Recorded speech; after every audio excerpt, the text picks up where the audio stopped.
Bonjour, bonjour.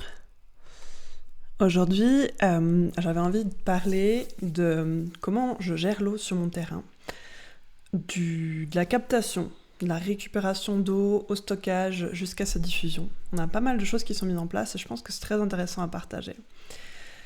Je m'appelle Hélène Bougouin, je suis formatrice en permaculture depuis 2018. Bonjour. Et puis, Aujourd'hui, on a à la maison un terrain, deux terrains en fait pour être plus exact, qui sont concomitants. En gros, pour bien comprendre la structure, on a d'une part notre maison avec aussi des bâtiments, c'est une ancienne ferme, donc des bâtiments agricoles qui sont connectés, et un jardin qui sont à peu près au même niveau et qui vont être ce qu'on a le plus en hauteur. Et puis un peu plus en dessous et en pente, on a un terrain qui a un pré-verger et qui fait à peu près 1500 mètres carrés. Donc on a 300 mètres carrés de jardin, 1500 mètres carrés de terrain. Comment on gère l'eau sur cet ensemble ? La première chose et la plus importante qu'on a mise en place, en fait, c'est de récupérer l'eau des toitures. Comme je dis, on a une maison, puis on a des bâtiments à côté. Ces bâtiments, ils ont une quantité de toiture qui est assez importante. J'ai absolument pas calculé combien de surface de toiture on avait avant de faire ce live. Si c'est quelque chose qui t'intéresse, dis-le moi en commentaire. J'irai regarder les commentaires, puis je ferai le calcul. C'est pas très difficile à faire, mais je sens que je ne vais pas réussir à le faire en direct à partir des surfaces qu'on a au sol. Mais la première chose qu'on a mise en place, donc, c'est une récupération d'eau, tout simplement à partir des chenaux. On a une cuve enterrée qui fait quasiment 8 mètres cubes et qui nous permet en fait de récupérer sur deux gros pans de toit toute l'eau qui vient quand il pleut. Et cette cuve se remplit très facilement parce qu'on est dans une région avec une pluviométrie moyenne à élevée. Et l'avantage de la cuve enterrée, c'est qu'elle va être dans un très bon état pour la conservation de l'eau parce que elle est dans le sol, donc elle subit pas ou beaucoup moins la montée en température dans les moments chauds qui sont les moments où on a besoin de l'eau de pluie pour l'irrigation. Et puis, l'inconvénient, je dirais, de cette cuve enterrée, c'est quand même la quantité de travail qu'il faut pour la mettre en place. C'est une cuve qu'on a achetée neuve, et puis on a dû la mettre dans le sol, donc faire un très très très gros trou, et ensuite la recouvrir. À cet endroit-là, bien entendu, c'est notre terrasse, c'est à peu près le seul endroit... c'est exactement le seul endroit de notre jardin qui est plat et en herbe, parce que tout le reste va être consacré à d'autres choses. Il y a des endroits très pentus, il y a des endroits où on a créé des structures, et puis il y a des endroits qui sont là pour les cultures, tout simplement. Donc on a un endroit en herbe, et puis c'est là-dessous qu'on a mis notre cuve.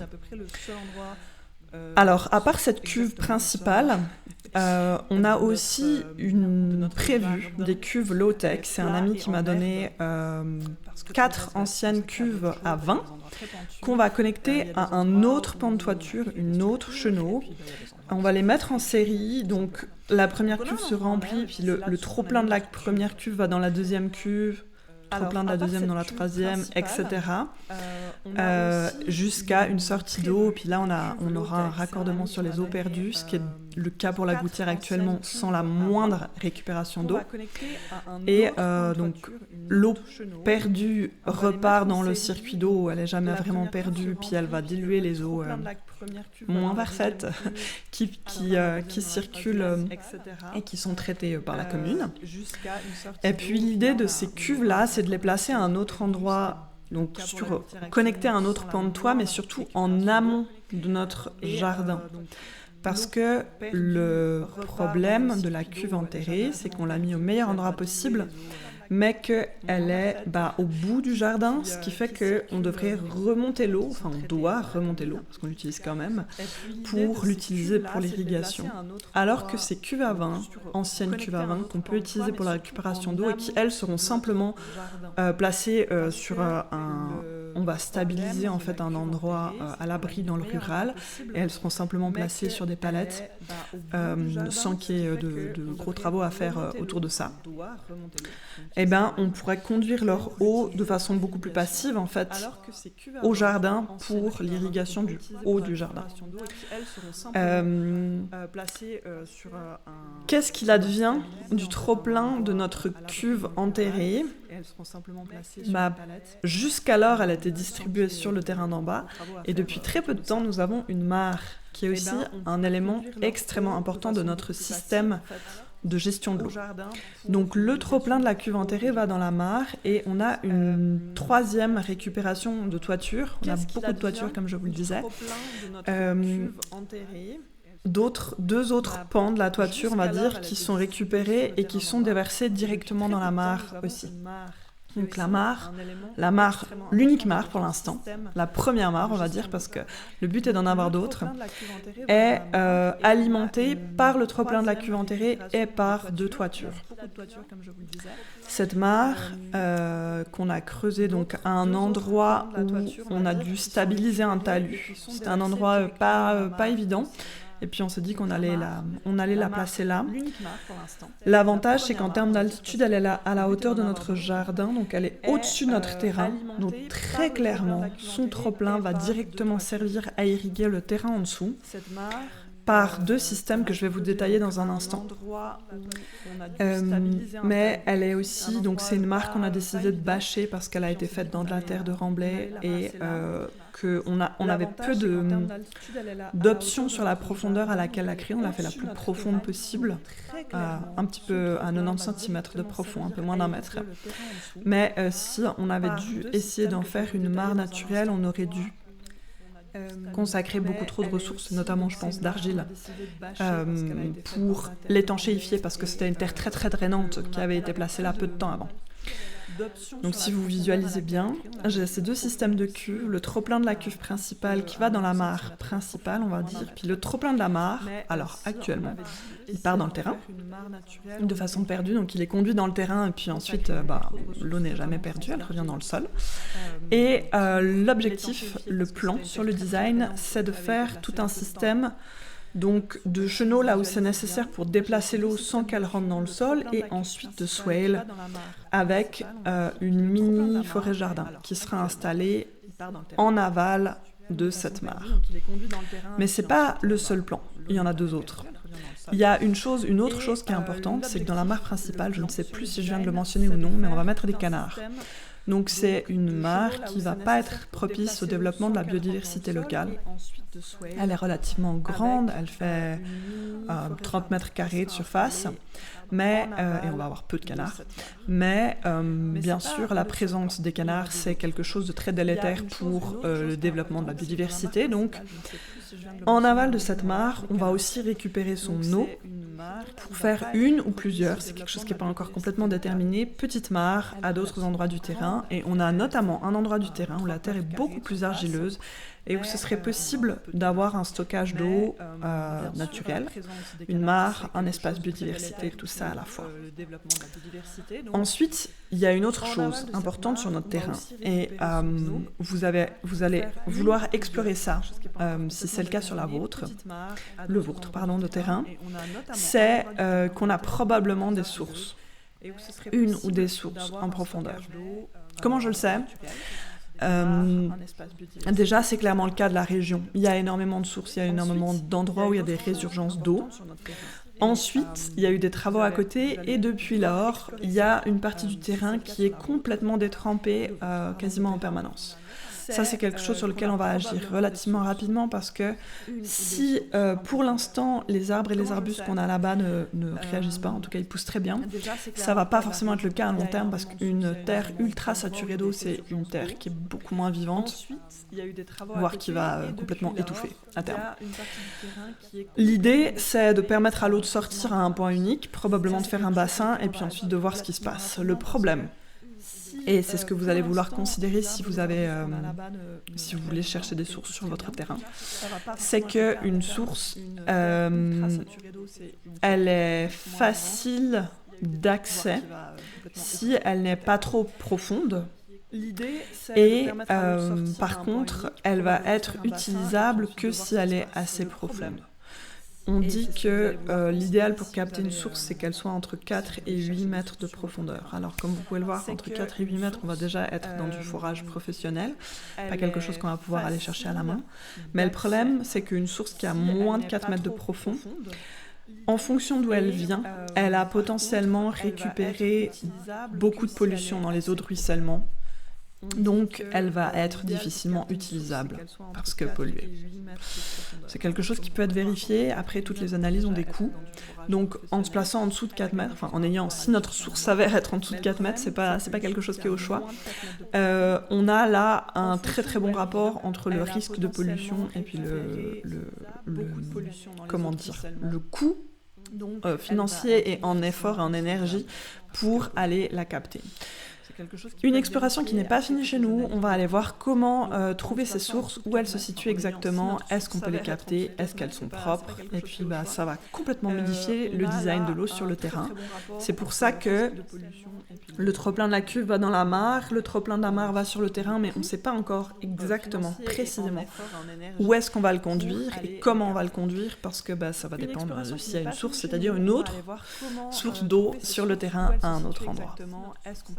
Là, je vous parle de gros mouvements d'eau. On est sur la récupération de l'eau de pluie, qui est quelque chose de vraiment essentiel, et puis sur la captation de sources. Ensuite, au niveau un peu plus fin des cultures, il y a quelque chose qu'on utilise et qui est vraiment, vraiment très pertinent. C'est les zoyas. On n'utilise absolument pas des zoyas sur tout le terrain. On a une haie qui fait le tour de notre jardin et de notre terrain / pâturage qui est en pente. Et actuellement, on a des zoyas dans notre serre, une serre qui est accolée à la maison. C'était vraiment essentiel pour nous d'avoir un système d'irrigation spécifique à cet endroit-là parce que qui dit serre dit absence de pluie. Donc on est sur un endroit où on cultive et où le sol ne reçoit jamais la pluie. Sauf petit accident d'étanchéité de la serre, qui est une serre en verre. Mais ceci est une autre histoire. Donc pour ça, on a implanté des zoyas avec un design que je pourrais vous mettre en commentaire si ça vous intéresse. Je pourrais vous mettre une image de ce qu'on a fait.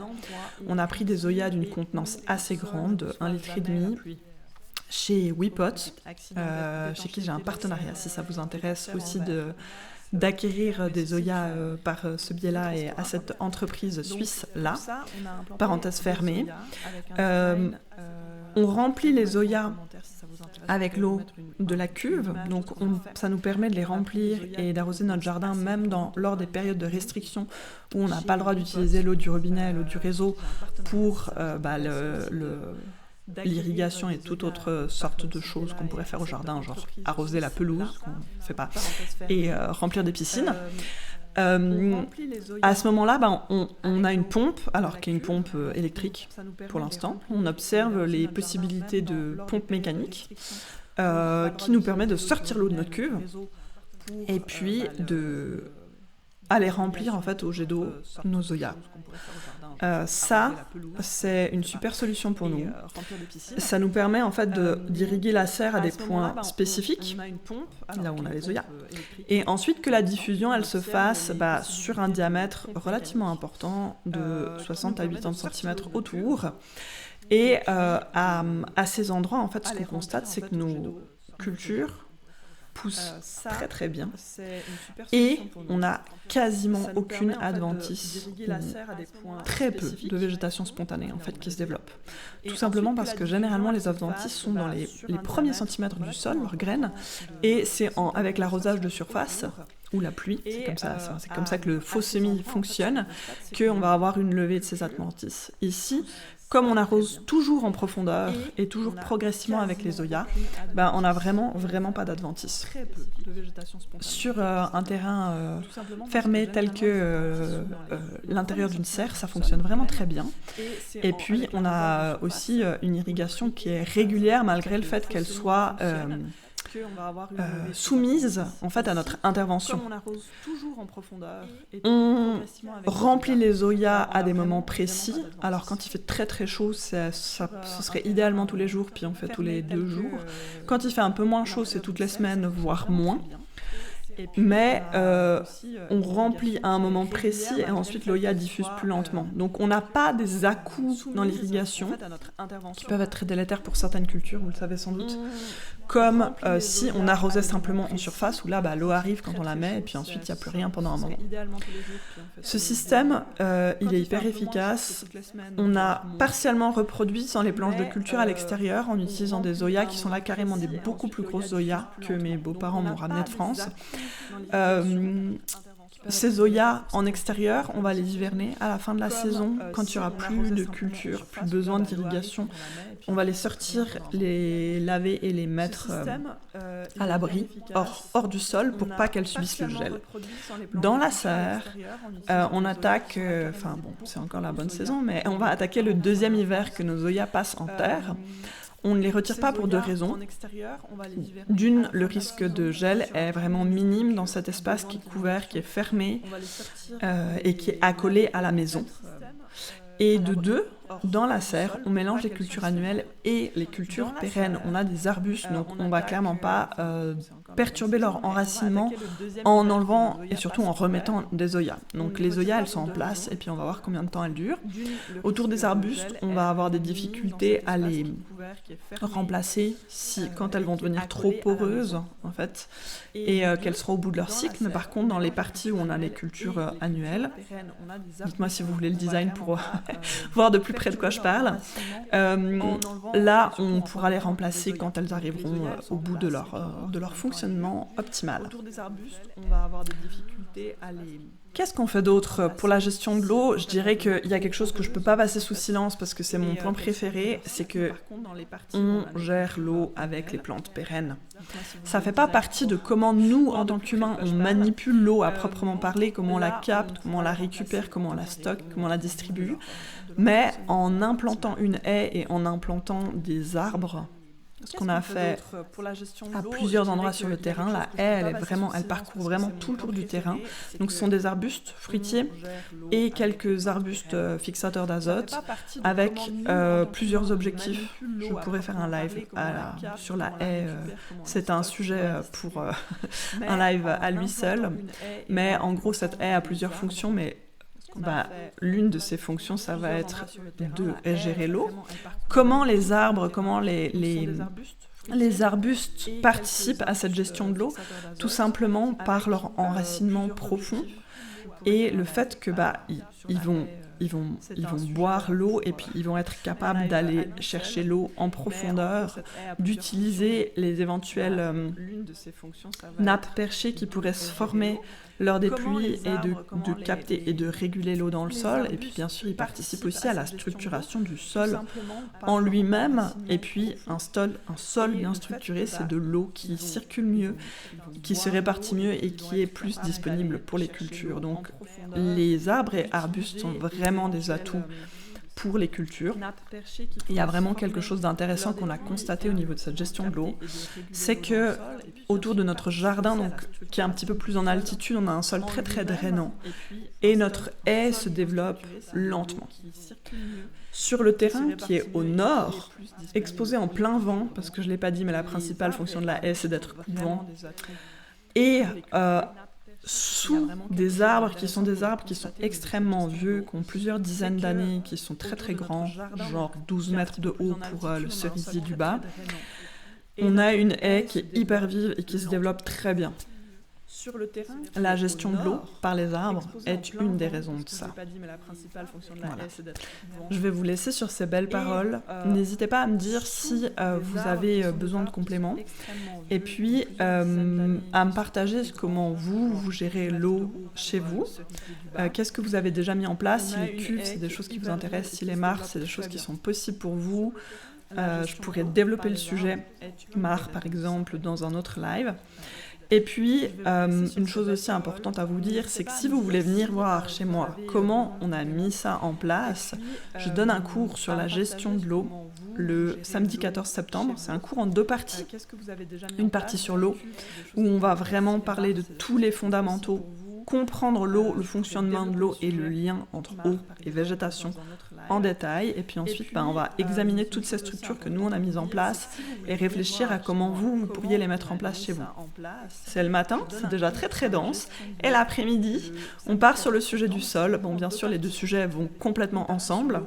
Et on a une pédologue, Sarah Gill de Terrasol, qui vient pour développer le sujet de la compréhension du sol. Ça va aussi partir du sol dans son ensemble, parce que sans les bases, on peut vraiment pas... Pardon, petit souci technique. Sans les bases, on peut vraiment pas comprendre en finesse ce qu'on doit faire chez soi. Mais on va partir de la vision d'ensemble et puis on va aller vraiment dans le détail, dans le diagnostic de sol. On va aller sur le terrain. Sarah va nous faire une démonstration et ensuite il y aura des exercices pratiques pour qu'ensuite en rentrant chez vous, vous puissiez aussi analyser votre propre sol et faire un diagnostic de son état. Et tout ça, c'est le 14 septembre à Combremont-le-Petit, mon cher village. Voilà.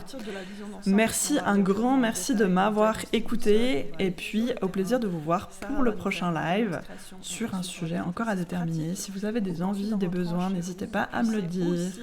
Tout bon. Et faire un diagnostic de son état. Et tout ça, c'est le 14 septembre à Combremont-le-Petit, mon cher village. Voilà. Merci, un grand merci de m'avoir écouté et puis au plaisir de vous voir pour le prochain live sur un sujet encore à déterminer. Si vous avez des envies, des besoins, n'hésitez pas à me le dire. Tout bon. Et faire un diagnostic de son état.